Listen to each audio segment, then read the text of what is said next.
우리가 지난주에 요한계시록 13장을 볼 때 13장 전반부와 후반부에서 각각 전반부에서는 이게 바다에서 나온 짐승에 대해서 우리가 보았습니다.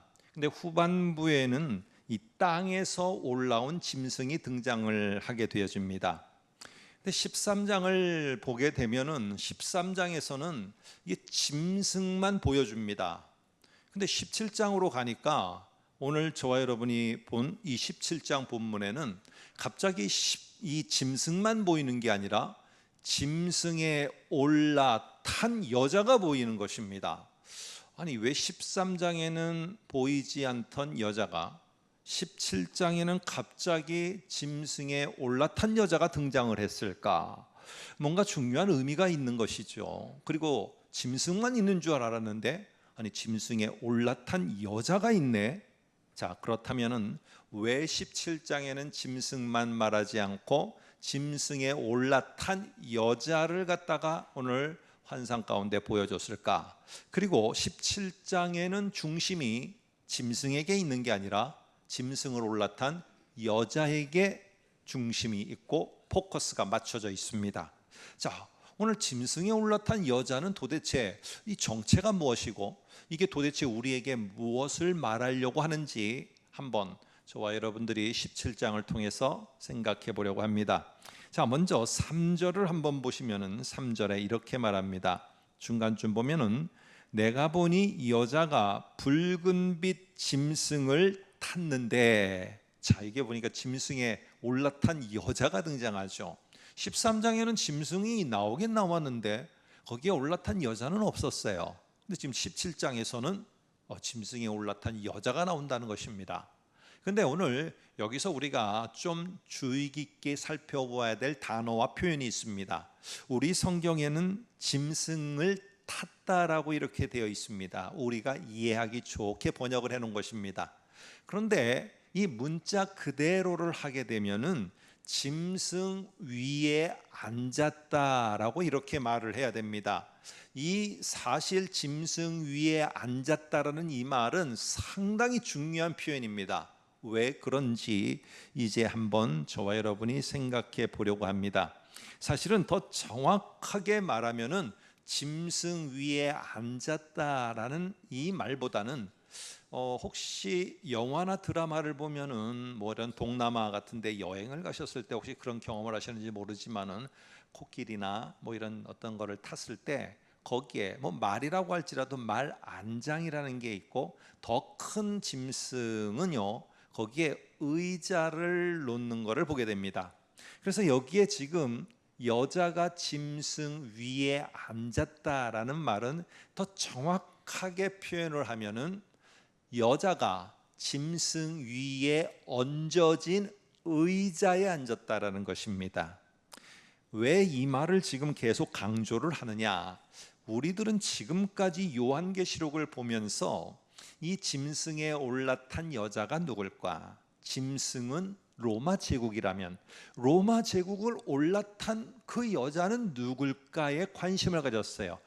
여자 그 자체에 관심을 가졌는데 오늘 이 시간에는 여자 그 자체가 누군가에 관심을 갖는 게 아니라 하나의 이미지, 도대체 짐승 위에 얹혀진 의자에 앉은 여자라는 이 이미지는 이게 도대체 당시의 로마 사람들에게 어떤 의미로다가 받아들여졌을까? 사실 우리는 이게 낯선 이미지거든요. 근데 로마 제국에 사는 사람들은 아주 어린아이서부터도 어찌 보면은 익숙한 이미지였습니다. 그래서 이 이미지가 그 당시의 사람들에게 무엇으로 받아들여졌는가를 이해하는 것 상당히 중요합니다. 여자 그 한 명이 누군가가 중요한 게 아니라 그 이미지가 뭘 말하고 있는가가 상당히 중요합니다. 주전 195년서부터 대략 주전 195년경부터 이 로마 제국 안에는 어떤 일이 같이 있었느냐?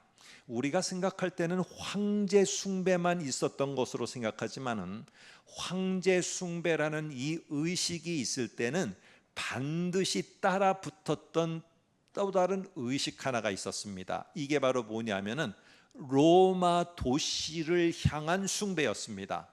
아니, 로마는 도시인데 무슨 숭배를 합니까? 예, 그렇게 생각할 수 있기 때문에 어떻게 했느냐? 로마라는 도시를 갖다가 신격화하는 겁니다. 로마 이꼬르 신이에요. 로마 도시 이꼬르 신이에요. 황제가 신이에요. 근데 로마 도시도 신인 거예요. 이렇게 사람들이 믿고 로마 도시를 숭배하도록 만들기 위해서는 어떤 작업이 필요했느냐? 로마 도시는 로마 도시만으로 끝나는 게 아니라 이 로마 도시를 의인화해서 하나의 신을 만들었는데, 여신을 만들었습니다. 그래서 여신을 만들었는데 이 여신이 곧 로마요, 로마가 곧 여신이다라는 말이 그때 딱 생기게 됐습니다. 이게 라틴어로 하면은 데아 로마라는 말이고, 다른 말 우리말로 하면은 여신 로마라는 말입니다. 그래서 여신상을 하나 만들어 놓고는 이게 곧 로마다. 그러니까 황제만 숭배하는 게 아니라, 황제 신상에만 숭배하는 게 아니라 로마 곧 이 신상에도 같이 경배해야 된다 해서 만든 신상의 이름이 데아 로마입니다. 근데 이 데아 로마라고 하는 여신상은 조금 특징이 있습니다. 자, 화면을 통해서 한번 볼까요? 한번 보면은 이 여신은요, 이 여신상은 저게 곧 로마예요. 왜? 아니, 로마가 신이라고 하면은 형상을 가져야 되거든요. 그러니까 의도적으로 인격화해 갖고 저렇게 의인화해서 만들어 놓은 겁니다. 근데 여신의 특징은 오른손에는 창을 들었습니다. 그리고 잘 보면은 머리에는 로마 군인들이 쓰는 이러한 투구가 쓰여져 있습니다. 그리고 왼손에는 구슬이 들려져 있습니다.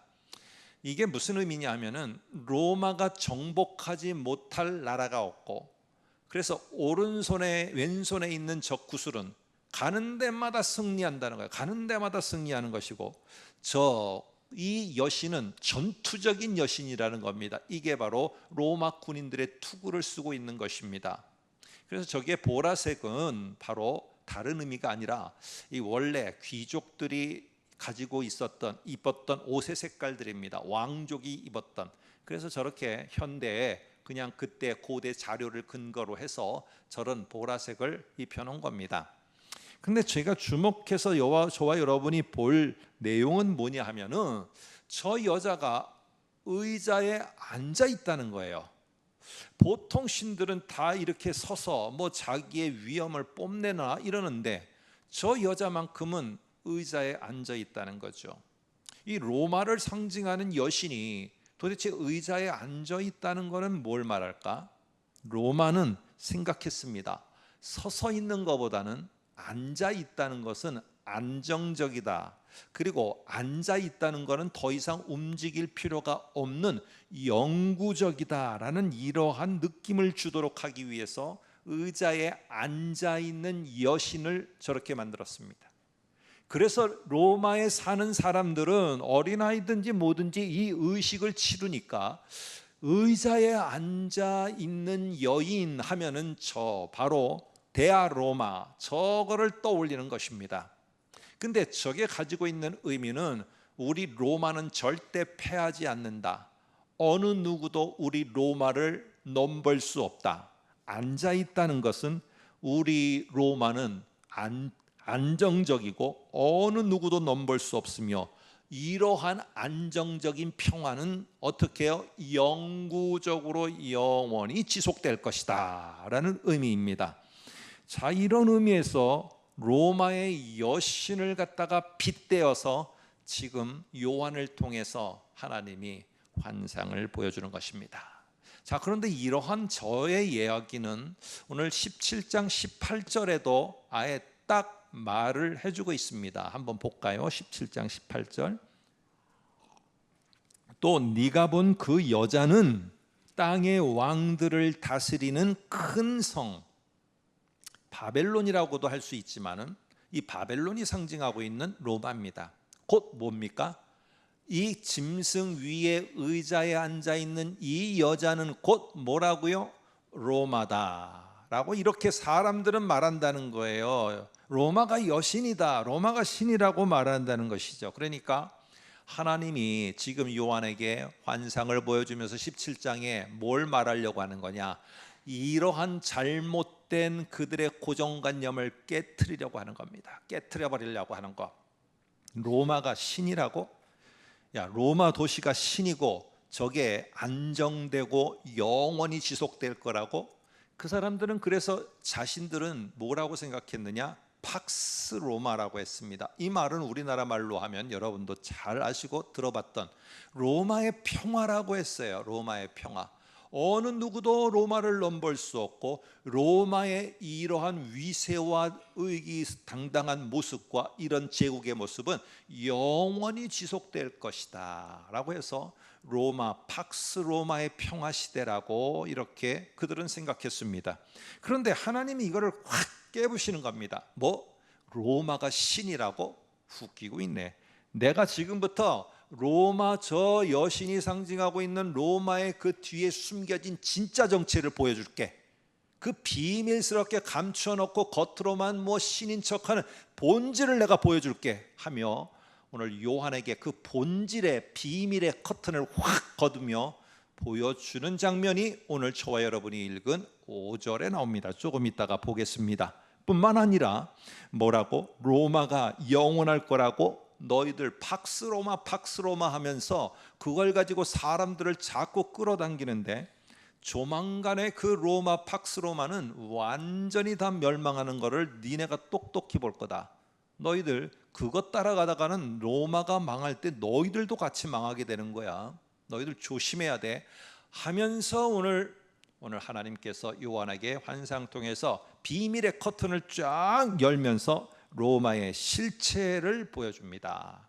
한번 저와 여러분이 이제 17장 5절을 한번 보겠습니다. 17장 5절에 보니까 이렇게 말합니다.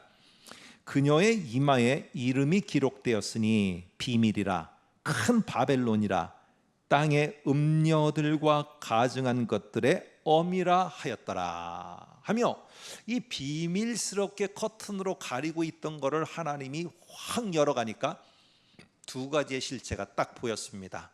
하나의 실체는 큰 성 바벨론이 보였고요. 또 하나는 땅의 음녀들의 그리고 가증한 것들의 여왕인 음녀 중에 음녀인 모습이 딱 보인 겁니다. 겉으로 볼 때는 화장을 하고 화려해 보이고 아주 고상해 보였지만은 비밀의 커튼을 딱 열리니까 이거는 음녀예요. 음녀. 이 당시로 하면은 이게 매춘부예요. 이 로마가 이러한 거를 보여주면서 너희가 이래도 따라갈 거냐, 로마를 더불어 살려고 할 거냐 하면서 말합니다. 자, 이제부터는 이 두 가지를 한번 저와 여러분이 생각해 보겠습니다. 이 로마의 실체는 사실은 평화다. 로마 안에 더불어 사는 자는 우리가 다 지켜준다. 우리가 다 보호해주고 우리가 많은 전리품을 다 넣어준다. 얼마나 좋습니까? 얼마나 또 그것이 기대되는 일들이에요. 이번에는 황제가 나가서 어디를 물리치고 어떤 전리품을 우리에게 나눠주고 노예를 나눠줄까? 얼마나 기대되는 일이에요. 그런데 그 로마의 실체는 바벨론이다. 바벨론은 무엇일까요? 유다 민족을 갖다가 바벨론이 쳐들어왔을 때 얼마나 험한 짓을 했는가를 말해주고 험한 짓을 한 바벨론이 결국에는 페르시아에게 멸망하고 말았던 그런 대상, 이게 바로 바벨론 제국이었다. 참고로 한 군데만 보겠습니다. 이 바벨론이 얼마나 유다 민족, 유다 나라한테 크게 해를 입혔는가 예레미야서에 상당히 자세하게 나옵니다. 자, 그런데 저와 여러분은 시간 관계상 52장 13, 14절만 보겠습니다. 예레미야 화면 보세요. 여호와의 성전과 왕궁을 불사르고 예루살렘의 모든 집과 고관들의 집까지 불살랐으며 사령관을 따르는 갈대아 사람의 모든 군대가 예루살렘 사면 성벽을 다 헐어버리고 성전을 파괴하고 사람들을 죽이고 그 나라로다가 포로로 몇 차례에 걸쳐서 끌고 가게 되어집니다. 이런 바벨론이 유다 민족에게 했던 거를, 지금 너희 선배들에게 했던 거를 유대인 너희들 지금 모르고 있는 거냐? 그 바벨론과 같은 게 지금 이 로마라니까. 그러면서 이 로마 제국은 주 예수와 더불어 사는 성도들을 어마무시하게 핍박하고 박해했습니다. 정말 견딜 수 없게 했어요. 지금부터 한 세 군데를 통해서, 문서를 통해서 얼만큼 무시하게 이들을 핍박했는가와 그 중에 한 사람을 또한 소개할까 합니다. 이 로마의 고위 관직이었어요. 뿐만 아니라 아주 역사가여서 이 사람은 그냥 황실의 치부를 갖다가 가리는 그런 글을 쓴 게 아니라 솔직하게 있었던 팩트를 다 역사 기록에 했습니다. 이게 바로 그 유명한 그 타키투스라는 사람의 역대기라는 책입니다. 그 역대기에 네로라는 황제가 얼마나 잔인무도하게 이 기독교인들한테 했는지에 대한 사실이 기록되어 있습니다. 한번 잠시 화면을 통해서 보도록 하겠습니다. 기독교인들은 조롱과 고문 속에 죽어갔다. 어떤 기독교인들은 동물 가죽을 입힌 채 야수에게 찢겨 죽었고, 야수, 사자나 이런 야수들이 사람을 던지게 되면, 사람이 움직이게 되면 움찔하면서 무조건 야수들이 다 사람을 갖다가 찢어 잡아먹는 게 아닙니다. 그러다 보니까 반드시 찢어 죽여 잡아먹도록 하기 위해서 양의 가죽을 기독교인에게 뒤집어 씌워 갖고는 못 움직이게 해서 야수의 그 굴에 던져버렸습니다. 야수가 볼 때는 이게 양인 거예요. 모든 게 양이에요. 그러니까 갈기갈기 찢는 것입니다. 근데 양의 가죽 안에는 기독교인들이 있는 거예요. 이러면서 찢겨 죽임을 당하였고, 어떤 기독교인들은 십자가에 못 박혀 죽임을 당했고, 그리고 더 정말 심각한 역사 기록은 어떤 기독교인들은 불에 타 장대에 매달아서 횃불처럼 불태워 죽였습니다. 그래서 이 타키투스의 뒤에 내용에 보면은 로마의 밤이 없었다, 이런 표현까지를 합니다. 이 횃불이 얼마나 밝혔는지, 그냥 로마의 밤이 없이 그냥 환한 그런 가로등처럼 오늘 기독교인의 그 모든 것들이 태워져 죽임을 당하고 있었다. 여러분, 이게 지금 이런 바벨론과 같은 로마의 실체라는 거예요. 실체. 근데 시대가 지나가면 지나갈수록 이런 경험을 했던 것들을 잊어버리는 세대들이 되어지는 겁니다. 오늘 사도 요한의 제자 폴리갑이라는 사람, 유명한 사람이죠. 이 사람이 바로 순교 직전에 했던 말은 우리 기독교인에게 한 번쯤 이상은 들어본 말입니다. 이런 말을 합니다. 자기가 순교를 당하기 바로 직전에 순교자 폴리갑이라고 하기도 하는데, 이런 말을 합니다. 지금 네가 지금이라도 예수와 더불어 사는 삶을 포기만 한다면 너에게는 박해와 죽음도 없고 이 황제와 로마가 제공하는 엄청난 많은 혜택이 주어질 것이다. 이 폴리갑이 우리가 아는 사도 요한, 요한계시록의 사도 요한의 제자입니다. 그런데 그가 이렇게 죽음 직전에 고백합니다. 86년 동안 나의 생애에 나는 그분 예수 그리스도를 섬겨왔다. 그 동안에 그분 예수 그리스도는 단 한 번도 나에게 나를 모른다 하지 않고 내 곁을 떠난 적이 없고 잘못하신 것이 없도다. 그런데 내가 살면은 얼마나 더 산다고, 내가 어찌 나의 왕이시며 구원자이신 그 예수 그리스도를 모른다 하고 모독할 수 있겠느냐. 이게 폴리갑의 말입니다.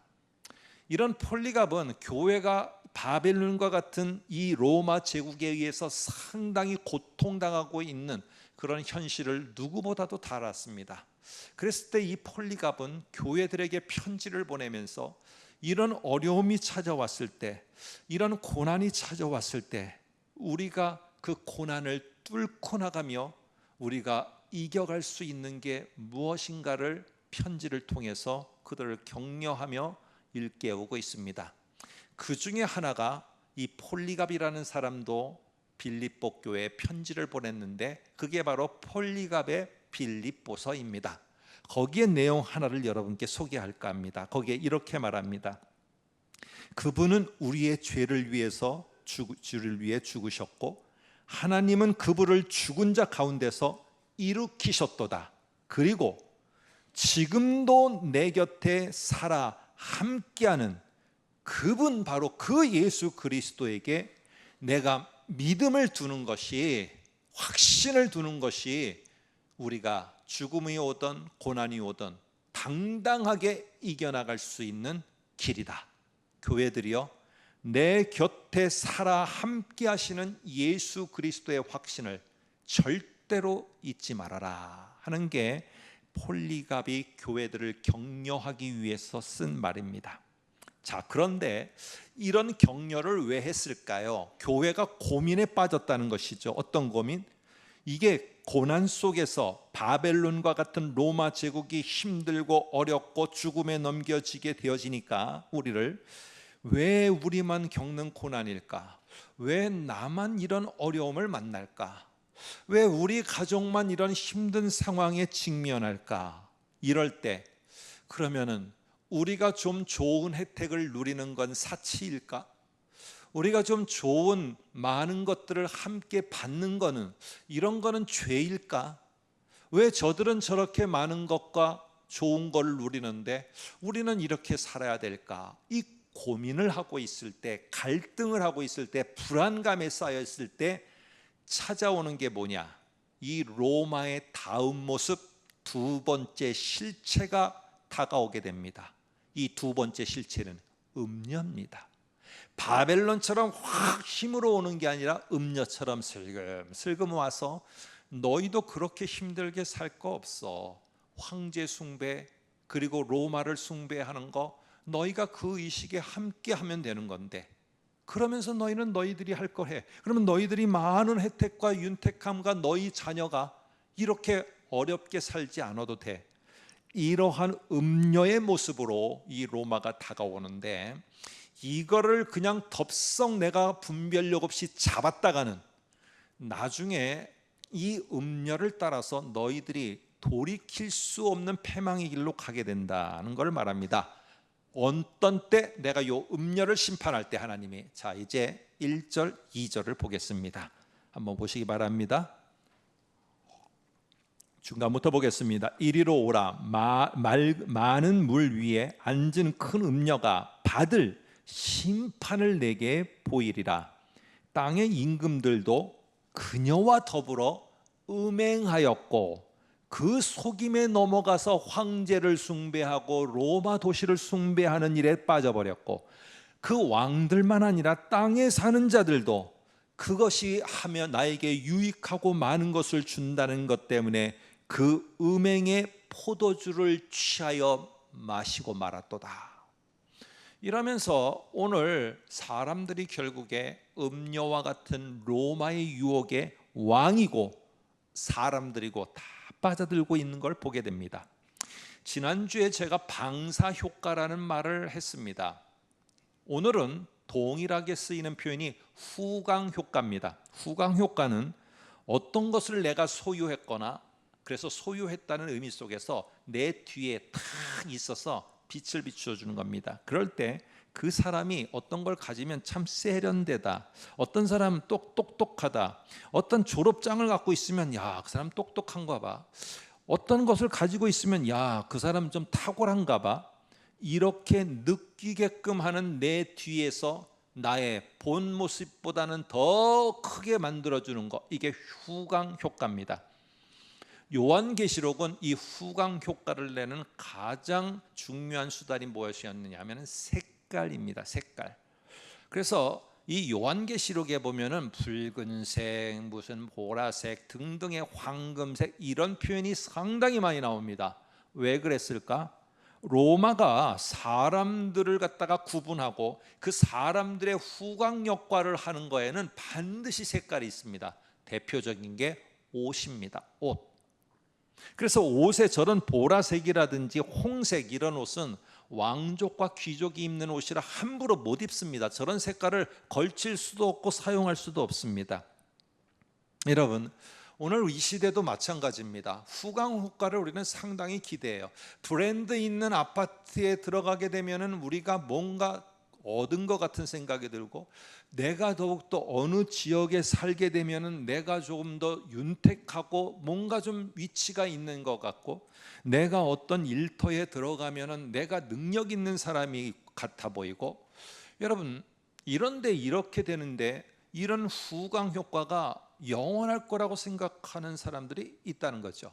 근데 이 말에 대응하는 말이 나왔어요. 브랜드의 배신이라는 말입니다. 내가 브랜드 아파트를 들어갔는데 이거는 하자투성인 거예요. 사람이 살 수가 없어요. 이러니까 이러지도 못하고 저러지도 못하면서 상당히 어려워하는 이 브랜드의 배신입니다. 내가 가지고 있는 후광의 효과가 클 거라고 했지만은 그렇게 좋아서 들어갔던 그 청춘 그때의 일터가 내 영혼을 잠식해서 내가 중년도 되기 전에 건강을 잃어버려서 일을 할 수 없게 되어지는 상황. 여러분, 어떤 후광이냐, 이게 정말로 좋은 후광이냐, 우리 모두는 깊이 생각해 보아야 되는 것입니다. 여러분, 더불어 예수 그리스도와 사는 것이 후광 효과가 있다고 생각한 제자들은 점점 갈수록 확신도 없어졌고, 그리고는 예수의 후광이 아니라 나를 더욱더 무너지게 만든다고 생각했을 때 그들은 이 후광을 치워버렸습니다. 오늘 마찬가지입니다. 이 당시의 기독교인들 역시도 점점점 시간이 지나가면 지나갈수록 예수 그리스도가 우리의 힘이시고 우리의 능력이시고 우리와 더불어 계시는 그분이 우리가 살 길이라는 이 후광의 효과를 그들은 저버리게 됐습니다. 사람은 그러면은요, 불안하기 때문에 반드시 다른 후광을 찾습니다. 그게 바로 무엇이냐면은 로마였어요. 그게 황제였어요.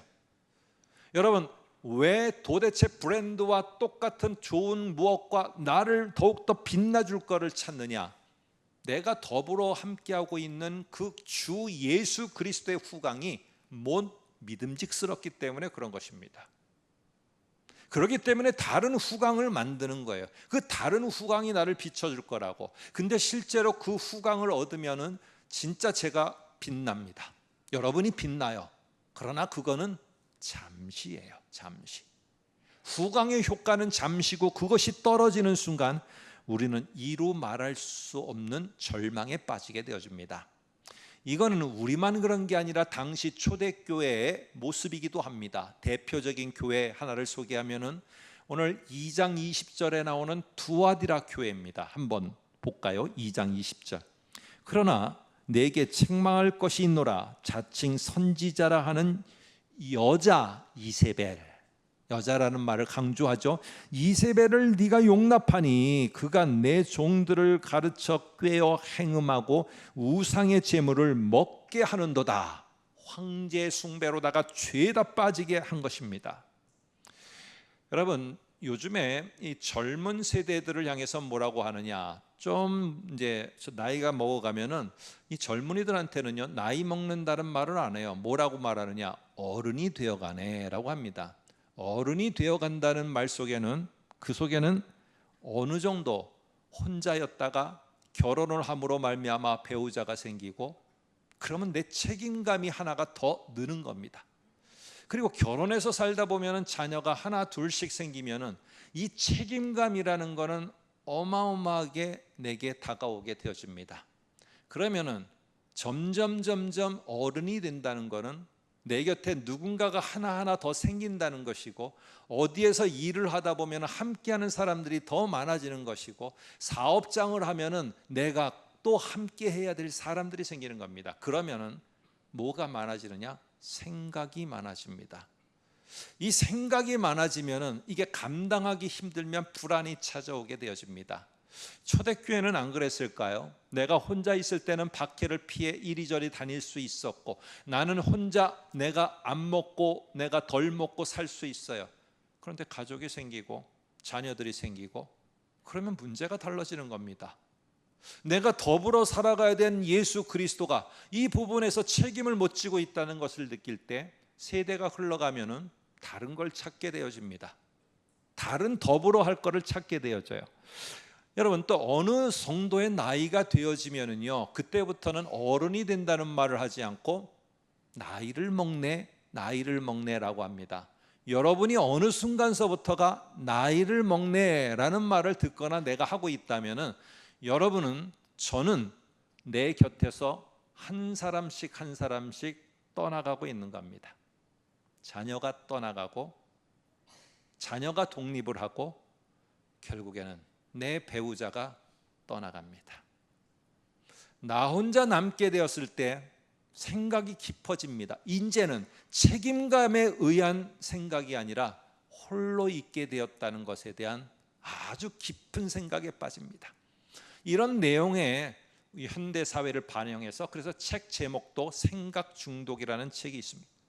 계속 생각이 좋은 생각으로 가면 좋은데 불안과 염려 속에 빠지게 되어집니다. 오늘 로마의 사람들도 내 가족이 있는데 박해 속에 아무것도 모를 때 결국에 그들은 어떻게 하느냐? 바로 그 속에서 다른 것과 더불어 살고자 하는 것을 찾게 됩니다. 그게 바로 음녀의 모습을 하고 있는, 바벨론의 모습을 하고 있는 로마와 더불어 살고자 하는 기독교인들의 모습이었습니다. 이런 자들을 향해서 요한계시록 끝부분 21장에 가면은 이런 말을 합니다. 한번 나중에 보시기 바랍니다. 21장 3절에 보면은 하나님이 그들과 더불어 있음에 그들은 하나님의 백성이 되고, 그 다음에 또 반복합니다. 하나님은 친히 그들과 함께 더불어 계셔서, 앞뒤로 하나님이 그들과 더불어 계셔서, 그러면서 가운데 뭐가 들어가느냐? 하나님의 백성이 들어갑니다. 하나님의 백성이 바벨론과 같은 박해나 음녀와 같은 유혹 속에서 결국 살아갈 수 있고 마지막까지 이겨낼 수 있는 것은 바로 하나님이 나와 더불어 여기에 함께하고 있다는 확신입니다. 확신. 이 내용을 갖다가 조금 더 깊이 있게 말하기 위해서, 여러분, 그러면 어떻게? 라는 제목으로 했는데, 이 요한계시록은 구약의 내용과 이미지와 단어들을 많이 가져옵니다. 대표적인 게 출애굽기, 그리고 다니엘. 그런데 제 눈에 들어왔던 거, 그리고 어느 책을 보니까 소개하고 있는 중요한 구약의 성경을 말합니다. 하나님이 나와 더불어 계심에 대한 확신이 얼마나 중요하고, 이게 요한계시록에 있는 교회만 아니라 이 시대에 살고 있는 유혹과 많은 어려움에 직면한 우리가 이겨나갈 수 있는 근원이 된다는 것을 말해주는 구약의 내용을 인용하고 있습니다. 그게 바로 뭐냐면 잠언이었어요. 잠언의 핵심은 두 개입니다. 하나님 경외, 지혜입니다. 자, 이제 한번 찾아보겠습니다. 요한계시록 13장 18절에 보면은 지혜가 여기 있으니 총명한 자는 하며 지혜를 말하며, 그 다음에 17장 9절에도 보면은 지혜 있는 뜻이 여기 있으니 하며 지혜를 말합니다. 그리고 14장 17절에 보면은 하나님을 두려워하며 하나님을 경외하는 것을 말합니다. 15장 4절에도 주의 이름을 경외하지 아니할 수가 있겠느냐. 19장 5절에서도 하나님의 종들 곧 그를 경외하는 너희들아 라고 합니다. 여러분, 잠언의 이미지를 가지고 오는 것입니다. 그러면서 어떻게 이 고난 속에서, 어떻게 이 유혹 속에서 우리는 이겨갈 수 있는지에 대한 답을, 아까 말했던 내 곁에 계시는 하나님을 더 확신하는 게 결국에 승리하는 것이라는 것을 우리들이 구체적으로 생각하게 말합니다. 여러분, 잠언의 내용은 이런 것입니다. 잠언의 내용은요, 하나님을 경외하는 것입니다. 이 경외라는 말은 제가 말했죠. 하나님이 내 곁에 나와 더불어 계심을 인정하는 거예요. 인정하는 거. 그러면 두려운 것이죠. 그러니까 내 곁에 있다는 걸 인정하게 돼요. 그러면 하나님이, 야, 제가 저 어려운 가운데서도 내가 자기 곁에 있다는 걸 저렇게 확신하고 저렇게 굳게 믿고 저렇게 인정하네. 그러면 하나님이 그 사람에게 이 하늘의 지혜라는 여인을 보냅니다. 이 지혜가 어떻게 하느냐 하면은 어떤 어려움 속에서도 내 인생을 포기하지 않도록 나를 붙들어주고 어떻게 해야 되는지에 대한 지침을 이 지혜가 줍니다. 내가 유혹을 받을 때 유혹에 넘어가지 않는 분별력을 갖고 굳건히 설 수 있도록 하나님이 보낸 지혜가 나를 굳건하게 세워줍니다. 그런데 교회는 다니고 예배는 드리는데 하나님이 나와 더불어 계심에 대한 확신이 없어요. 나와 더불어 계시는 이 하나님에 대한 진실한 신뢰와 확신이 없게 될 때는 어떻게 되느냐?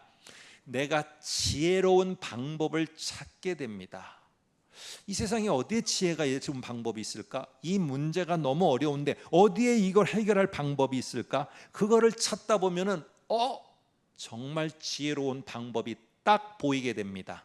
그래서 그 지혜로운 방법이라는 정보를 갖고 딱 그거를 받아서 처음에 효과를 많이 보게 됩니다. 근데 나중에 가서 확 무너질 때 그 지혜라는 정체가 딱 드러나는데 이게 바로 무엇이냐? 하나님 경외 없이 세상에서 지혜를 찾는 자에게 음녀가 지혜인 척하고 다가가는 겁니다.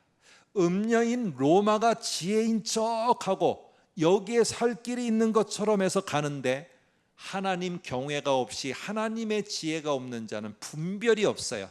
그거를 덥석 잡아서 처음에는 좋다 하고 옆에 사람한테 소개하고 저 사람한테 소개했는데 나중에는 이 음녀의 정체가 드러나게 돼서 음녀가 망하게 될 때 나도 심각한 타격을 받게 되어집니다.